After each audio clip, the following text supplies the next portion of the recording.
ஆன்மீக வெளிப்பாடு என்பது உங்கள் ஆன்மாவையும் உங்களைச் சுற்றியுள்ள உலகத்தையும் மேம்படுத்தும் ஒரு அனுபவத்தை இணைந்து உருவாக்குவதற்காக உங்கள் எண்ணங்கள், உணர்வுகள் மற்றும் செயல்களை பிரபஞ்ச அல்லது தெய்வீக ஆற்றலுடன் சீரமைக்கும் ஒரு பயிற்சியாகும். இது வெறும் பொருட்களை விரும்புவதையும் தாண்டி அக வளர்ச்சி, ஒரு உயர் சக்திக்கு நம்மை அர்ப்பணித்தல் மற்றும் மற்றவர்களுக்கு சேவை செய்வதில் கவனம் செலுத்துகிறது. ஆன்மீக வெளிப்பாட்டின் முக்கிய கொள்கைகளில் பின்வருவன அடங்கும். ஆற்றல் சீரமைப்பு. உங்கள் ஆற்றலே உங்கள் அனுபவங்களை ஈர்க்கிறது என்பதே இதன் அடிப்படை கோட்பாடு. மகிழ்ச்சி, அன்பு மற்றும் நன்றியுணர்வு போன்ற நேர்மறை உணர்ச்சிகள் மூலம் உங்கள் அதிர்வை நீங்கள் உயர்த்தும்போது, அந்த அதிர்வெண்ணுக்கு பொருந்தக்கூடிய நேர்மறை விளைவுகளை ஈர்க்கும் ஒரு காந்தமாக நீங்கள் மாறுகிறீர்கள். ஆன்மாவுடன் இணைந்த இலக்குகள்.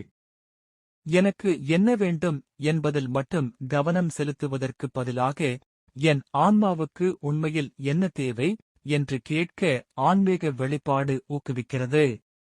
இதயத்திலிருந்து வரும் மற்றும் சேவை மற்றும் உத்வேகத்துடன் இணைந்த இலக்குகள் அதிக சக்தி வாய்ந்ததாகவும் திருப்திகரமானதாகவும் இருக்கும் என்று நம்பப்படுகிறது. அர்ப்பணிப்பும் நம்பிக்கையும். சரியான விளைவையோ அல்லது காலக்கெடுவையோ கட்டுப்படுத்த வேண்டும் என்ற எண்ணத்தை விட்டுவிடுவது ஒரு முக்கிய அங்கமாகும்.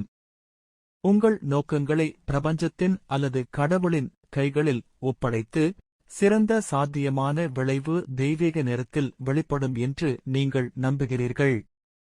உத்வேகம் தரும் செயல்.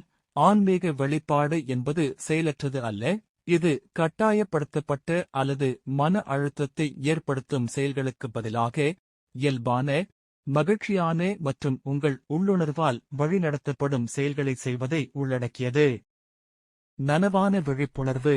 இந்த பயிற்சி உங்கள் எண்ணங்களையும் உணர்வுகளையும் ஒரு பார்வையாளராக கவனிக்க உங்களை கோருகிறது. இதன் மூலம் நீங்கள் அறியாத வெளிப்பாட்டிலிருந்து இயல்பாகவே விஷயங்களை ஈர்ப்பது, நனவான வெளிப்பாட்டிற்கு உங்கள் ஆற்றலை நோக்கமாக வழிநடத்துவது மாறுகிறீர்கள்.